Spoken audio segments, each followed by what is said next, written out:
if I could give a speech, because boy, do I have some stories to tell. And I forgot about that until Matt reminded me that, hey, you're giving a speech. You remember that? Yeah, of course I do. So I wrote this on a car ride over to the hotel, so if I look down at my phone, excuse me. But this is a great story that I want to share about my friend Chris Bailey.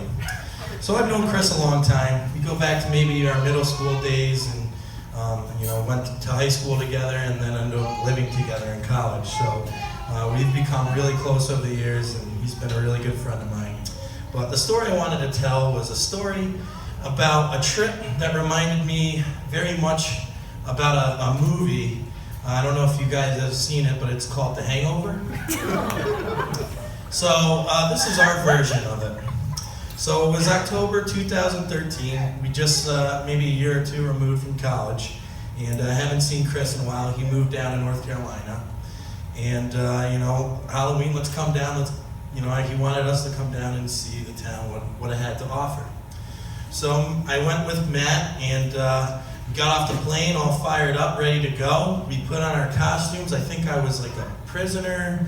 Bailey was some sort of Navajo person. Yeah, I don't even remember, but we were all over the place. But we were having a great time. Chris showed us a town. We went to a lot of great bars, met a lot of people. We had a blast. And then I woke up in the morning. Next thing I know, I'm wearing a costume that I did not have on the previous night. And needless to say, it wasn't appropriate for my body type. It was an extra small Luigi costume over here. So I get up and I realize I'm sitting on all my single dollar bills and my license just not in its wallet, just wherever I passed out. And I was still feeling the effects of the night before. So I was excited to wake up and notice that we were still all in one piece. I grabbed Matt and Chris by their feet and pulled them off the bed. I said, hey, let's go for a morning swim in the hotel pool. For whatever reason, they agreed that that was a great idea. Next thing I know, I'm sitting in that Luigi costume in the hot tub with a giant smile on my face and my eyes closed. Well, Chris took that picture, and he actually sent it into this website called The Chive.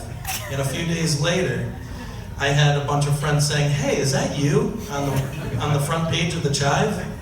And there enough, I went viral. So thanks, Chris. Always appreciate that for making me semi-famous. But after some of the other hotel guests, ran away from us in fear, we went and decided to have some breakfast, and it was about that point that Matt and Chris realized, hey, where are our IDs? Do you have your license? No, I don't have my license. I had mine, so I was like, oh, that stinks, guys, whatever. But, as the meal went on, it started getting real for Matt, because Chris is like, I'll just get a new one, but Matt needed his to go back on the plane. So I tried to reassure the guys, hey, we'll go retrace our steps, we'll call the bars, we'll find it. Let's not panic. And as we're, panicking, a woman overhears us and goes, hey, by any chance, are you guys missing any New York State license? By any chance? And I calmly say, well, yes, ma'am. Have you seen any, by any chance? She goes, yeah, on the second floor, right in front of the elevator, they're sitting right there. I go, the second floor? Yeah, the second floor. Now, I got a little skeptical at this point because we were staying on the fourth floor. So that doesn't make any sense. Sure enough, we decided to go up there and investigate.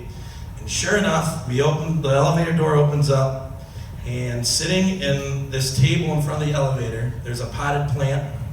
And in this potted plant were 2 New York State licenses stuck inside the dirt of this potted plant.